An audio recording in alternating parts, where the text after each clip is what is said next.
نمرود کی ایک بیٹی جس کا نام رحیمہ تھا۔ ابراہیم علیہ السلام کو نمرود نے جب آگ میں ڈالا تو اس کی بیٹی یہ منظر دیکھ کر اللہ پر ایمان لے آئی اور اپنے باپ سے کہنے لگی تم لعنتی ہو، جھوٹے ہو۔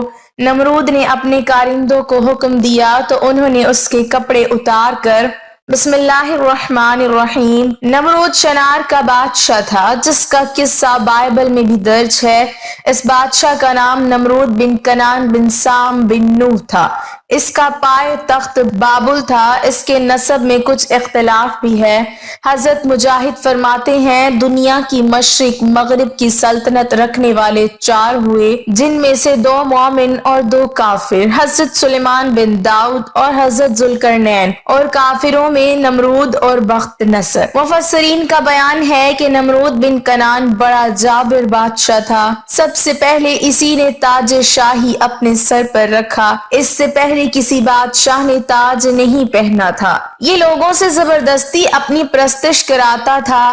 کاہن اور نجومی اس کے دربار میں بکثرت اس کے مقرب تھے۔ نمرود نے ایک رات یہ خواب دیکھا کہ ایک ستارہ نکلا اور اس کی روشنی میں چاند، سورج وغیرہ سارے ستارے بے نور ہو کر رہ گئے۔ کاہنوں اور نجومیوں نے اس خواب کی یہ تعبیر دی کہ ایک فرزند ایسا ہوگا جو تیری بادشاہی کی زوال کا باعث ہوگا۔ یہ سن کر نمرود بے حد پریشان ہو گیا اور اس نے یہ حکم دے دیا کہ میرے شہر میں جو بھی بچہ پیدا ہو وہ قتل کر دیا جائے اور مرد عورتوں سے جدا رہیں۔ چنانچہ ہزاروں بچے قتل کر دیے گئے، مگر تقدیرات الہیہ کو کون ٹال سکتا ہے۔ اسی دوران میں حضرت ابراہیم علیہ السلام پیدا ہو گئے اور بادشاہ کے خوف سے ان کی والدہ نے شہر سے دور پہاڑ کے ایک غار میں ان کو چھپا دیا۔ اسی غار میں چھپ کر ان کی والدہ روزانہ دودھ پلا دیا کرتی تھی۔ بعض مفسرین کا قول ہے کہ 7 برس کی عمر تک، اور بعضوں نے تحریر فرمایا کہ 17 برس تک آپ اسی غار میں پرورش پاتے رہے۔ حضرت ابراہیم علیہ السلام کا توکل۔ روایت ہے کہ جب نمرود نے اپنی ساری قوم کے روبرو حضرت ابراہیم علیہ السلام کو آگ میں پھینک دیا تو زمین و آسمان کی تمام مخلوقات چیخ مار مار کر بارگاہ خداوندی میں عرض کرنے لگیں کہ خداوند تیرے خلیل آگ میں ڈالے جا رہے ہیں اور ان کے سوا زمین میں کوئی اور انسان تیری توحید کا علمبردار اور تیرا پرستار نہیں، لہٰذا تو ہمیں اجازت دے کہ ہم ان کی امداد و نصرت کریں۔ تو اللہ تعالیٰ نے فرمایا کہ ابراہیم میرے خلیل ہیں اور میں ان کا معبود ہوں، تو اگر حضرت ابراہیم تم سبوں سے فریاد کر کے مدد طلب کریں تو میری اجازت ہے کہ سب ان کی مدد کرو، اور اگر وہ میرے سوا کسی اور سے کوئی مدد طلب نہ کریں تو تم سب سن لو کہ میں ان کا دوست اور حامی و مددگار ہوں، لہٰذا تم اب ان کا معاملہ میرے اوپر چھوڑ دو۔ اس کے بعد آپ کے پاس پانی کا فرشتہ آیا اور کہا کہ اگر آپ فرمائیں تو میں پانی برسا کر اس آگ کو بجھا دوں۔ پھر ہوا کا فرشتہ حاضر ہوا اور اس نے کہا کہ اگر آپ کا حکم ہو تو میں زبردست آندھی چلا کر اس آگ کو اڑا دوں۔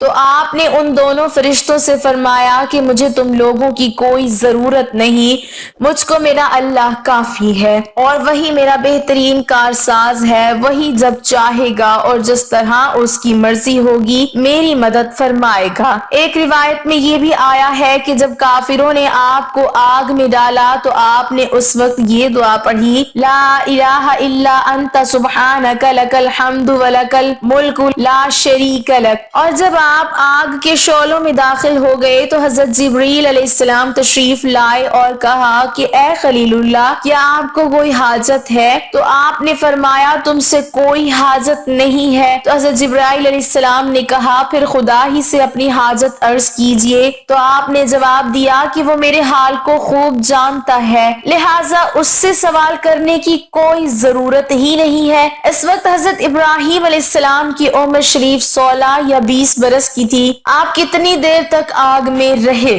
اس بارے میں کہ آپ کتنی مدت تک آگ کے اندر رہے 3 اقوال ہیں۔ بعض مفسرین کا قول ہے کہ 7 دنوں تک آپ آگ کے شعلوں میں رہے، اور بعض نے یہ تحریر کیا ہے کہ 40 دن رہے، اور بعض کہتے ہیں کہ 50 دن تک آپ آگ میں رہے۔ نمرود نے اپنے سلطنت بھر میں یہ قانون نافذ کر دیا تھا کہ اس نے خوراک کی تمام چیزوں کو اپنی تحویل میں لے لیا تھا۔ یہ صرف انہی لوگوں کو خوراک کا سامان دیا کرتا تھا جو لوگ اس کی خدائی کو تسلیم کرتے تھے۔ چنانچہ ایک مرتبہ حضرت ابراہیم علیہ السلام اس کے دربار میں غلہ لینے کے لیے تشریف لے گئے تو اس خبیث نے کہا کہ پہلے تم مجھ کو اپنا خدا تسلیم کرو، جب ہی میں تم کو غلہ دوں گا۔ حضرت ابراہیم علیہ السلام نے بھرے دربار میں علل اعلان فرما دیا کہ تو جھوٹا ہے اور میں صرف ایک خدا کا پرستار ہوں جو وحدہ لا شریک ہے۔ یہ سن کر نمرود آپے سے باہر ہو گیا اور آپ کو دربار سے نکال دیا اور ایک دانہ بھی نہیں دیا۔ آپ اور آپ کے چند معتبین جو مومن تھے بھوک کی شدت سے پریشان ہو کر جاں بلب ہو گئے۔ اس وقت آپ ایک تھیلا لے کر ایک ٹیلے کے پاس تشریف لے گئے اور تھیلے میں ریت بھر کر لائے اور خداوند قدوس سے دعا مانگی تو وہ ریت آٹا بن گئی اور آپ نے اس کو اپنے معتبین کو کھلایا اور خود بھی کھایا۔ پھر نمرود کی دشمنی اس حد تک بڑھ گئی کہ اس نے آپ کو آگ میں ڈلوا دیا، مگر وہ آگ آپ پر گلزار بن گئی اور آپ سلامتی کے ساتھ اس آگ سے باہر نکل آئے اور علل اعلان نمرود کو جھوٹا کہہ کر خدائے وحدہ لا شریک لہ کی توحید کا چرچا کرنے لگے۔ نمرود نے آپ کے کلمہ حق سے تنگ آ کر ایک دن آپ کو اپنے دربار میں بلایا اور حسب ذیل مکالمہ بصورت مناظرہ شروع کر دیا۔ نمرود نے پوچھا، اے ابراہیم بتاؤ تمہارا رب کون ہے جس کی عبادت کی تم لوگوں کو دعوت دے رہے ہو؟ حضرت ابراہیم علیہ السلام نے جواب دیا، اے نمرود میرا رب وہی ہے جو لوگوں کو جلاتا اور مارتا ہے۔ نمرود نے کہا، یہ تو میں بھی کر سکتا ہوں۔ چنانچہ اس وقت اس نے 2 قیدیوں کو جیل خانہ سے دربار میں بلوایا، ایک کو موت کی سزا ہو چکی تھی اور دوسرا رہا ہو چکا تھا۔ نمرود نے پھانسی پانے والے کو تو چھوڑ دیا اور بے قصور کو پھانسی دے دی اور بولا کہ دیکھ لو کہ جو مردہ تھا میں نے اس کو جلا دیا اور جو زندہ تھا میں نے اس کو مردہ کر دیا۔ حضرت ابراہیم علیہ السلام نے سمجھ لیا کہ نمرود بالکل ہی احمق اور نہایت ہی گھامر آدمی ہے جو جلانے اور مارنے کا یہ مطلب سمجھ بیٹھا، اس لیے آپ نے اس کے سامنے ایک دوسری بہت ہی واضح اور روشن دلیل پیش فرمائی۔ چنانچہ آپ نے ارشاد فرمایا، اے نمرود میرا رب وہی ہے جو سورج کو مشرق سے نکالتا ہے، اگر تو خدا ہے تو ایک دن سورج کو مغرب سے نکال دے۔ حضرت ابراہیم علیہ السلام کی یہ دلیل سن کر نمرود حیران رہ گیا اور کچھ بھی نہ بول سکا۔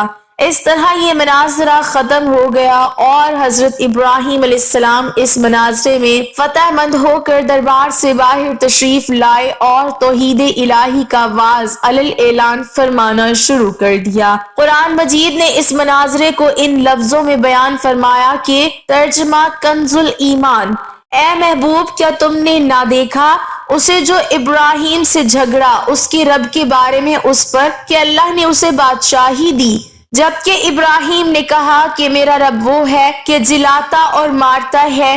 بولا میں جلاتا اور مارتا ہوں۔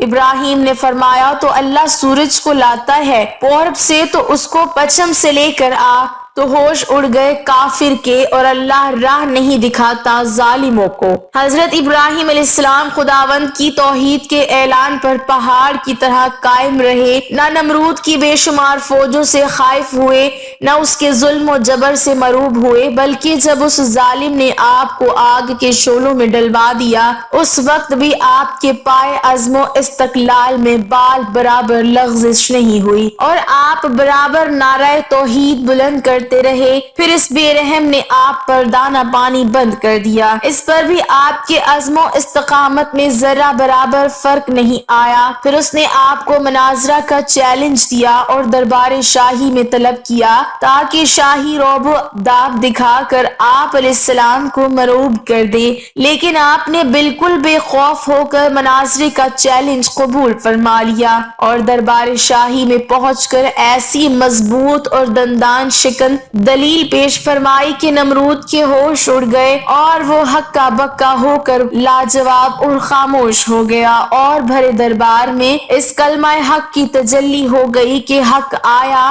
اور باطل مٹ گیا، بے شک باطل کو مٹنا ہی تھا۔ بالآخر حضرت ابراہیم علیہ السلام کی صداقت و حقانیت کا پرچم سر بلند ہو گیا اور نمرود ایک مچھر جیسی حقیر مخلوق سے ہلاک کر دیا گیا۔ ناظرین، کہا جاتا ہے کہ نمرود کی ایک بیٹی تھی جس کا نام رحیمہ تھا، لیکن اسے ربا کے نام سے پکارا جاتا تھا۔ جب نمرود نے حضرت ابراہیم خلیل اللہ علیہ السلام کو آگ میں پھینکا تو اس وقت وہ لڑکی اوپر محل پر سے یہ منظر دیکھ رہی تھی۔ جب حضرت ابراہیم علیہ السلام کو آگ میں نماز ادا کرتے ہوئے دیکھا اور آپ علیہ السلام کے ارد گرد بہت سی گلاب کے پودوں اور پانی اور درختوں کو دیکھا جن پر پرندے چہچہا رہے تھے، اور دل میں کہنے لگی کہ میرا باپ تو کچھ بھی نہیں ہے، قدرت، عزت اور بادشاہی تو اللہ رب العالمین کی ہے جو ابراہیم علیہ السلام کا رب ہے، میرا والد تو جھوٹا اور عاجز ہے،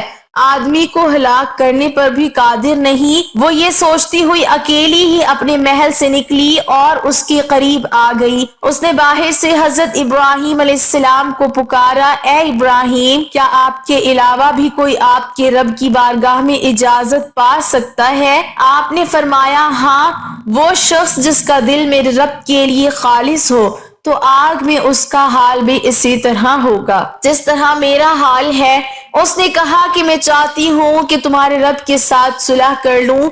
آپ نے فرمایا، تو پھر آگ میں داخل ہو جاؤ۔ اس نے آگ میں داخل ہونا چاہا تو ڈر گئی۔ آپ نے فرمایا، ڈرو مت۔ اسی وقت آگ کو حکم ہوا، اے آگ، میری بندی کی حفاظت کر۔ اس کے بعد وہ آگ میں داخل ہو گئی۔ وہ جس جگہ پاؤں رکھتی اللہ تعالیٰ کے حکم سے آگ ٹھنڈی ہو جاتی تھی۔ اسی طرح وہ چلتے چلتے حضرت ابراہیم علیہ السلام کے پاس پہنچ گئی اور کہنے لگی، لا الہ الا اللہ ابراہیم خلیل اللہ، میں نے یہ ارادہ کر لیا ہے کہ میں جب تک زندہ رہوں گی آپ کے دین کو نہیں چھوڑوں گی اور اپنے ظالم سرکش والد کو بھی دعوت دوں گی، ہو سکتا ہے وہ میری نصیحت مان لے۔ یہ کہہ کر وہ واپس آئی اور اپنے والد کے پاس چلی گئی جو اس وقت تخت پر بیٹھا ہوا تھا، اور اس کے لشکری اس کے ارد گرد جمع تھے، کچھ کھڑے تھے اور کچھ بیٹھے تھے۔ وہ جا کر کھڑی ہو گئی اور کہنے لگی، اے میرے باپ، تو کب تک جھوٹے دعوے کرتا رہے گا؟ کیونکہ خدائی اور قدرت و طاقت تو اس خدا کے لیے ہے جس نے ابراہیم علیہ السلام کے لیے آگ میں گلاب کے پھول، سبزہ باغات اور بہتا دریا پیدا کر دیا ہے۔ بادشاہی تو اس کی ہے، تیری کیا بادشاہی ہے؟ تو ایک آدمی کو گزین پہنچانے سے عاجز ہے اور اس پر قادر نہیں۔ ساتھ ہی اس نے کلمہ پڑھا، لا الہ الا اللہ ابراہیم رسول اللہ۔ اس کا لعنتی باپ یہ بات سن کر غصے میں آ گیا اور اسے کہنے لگا، اپنے دین سے پھر جا، اپنی جان پر ظلم نہ کرو، ورنہ میں تجھے ایسی سزا دوں گا کہ دنیا والے اس سے عبرت حاصل کریں گے۔ اس نے کہا، میں دین حق کو ہرگز نہیں چھوڑوں گی اور نہ ہی اپنے رب کی نافرمانی کروں گی، تو جو چاہے کر لے۔ اس نے یہ سن کر اپنے کارندوں کو حکم دیا تو انہوں نے اس کے کپڑے اتار دیے اور اسے پیٹنا شروع کر دیا، لیکن وہ اپنے دین سے نہ پھری۔ پھر نمرود نے اس کے دونوں ہاتھ کاٹ دینے کا حکم دیا۔ اس کے کارندوں نے اس کے دونوں ہاتھ کاٹ دیے، لیکن اس اللہ کی بندی نے اف تک بھی نہ کی۔ پھر نمرود نے اسے مختلف سزائیں دیں، لیکن وہ اپنے دین پر ڈٹی رہی، حتیٰ کہ اللہ تعالیٰ نے ایک فرشتے کو وحی فرمائی کہ وہ جنت میں جائے اور اس کے لیے وہاں سے اعلیٰ پوشاک لے کر اس کے پاس جائے۔ وہ فرشتہ پوشاک لے کر اس کے پاس گیا اور وہ پوشاک اس کو دے دیا اور ساتھ ہی اپنے نورانی پر اس کے بدن پر ملے تو اس کے تمام زخم اللہ کے حکم سے درست ہو گئے۔ اس نے وہ پوشاک پہن لی۔ پھر ایک تیز ہوا آئی اور اسے اڑا کر انجانے مقام پر لے گئی، جس کے بارے میں اللہ تعالیٰ ہی بہتر جانتا ہے۔ اللہ پاک ہمیں دین حق پر چلنے کی توفیق عطا فرمائے اور ہمارا خاتمہ ایمان پر فرمائے، آمین۔ ناظرین، کمنٹ باکس میں اللہ تعالیٰ کے 99 ناموں میں سے ایک نام ضرور ٹائپ کریں۔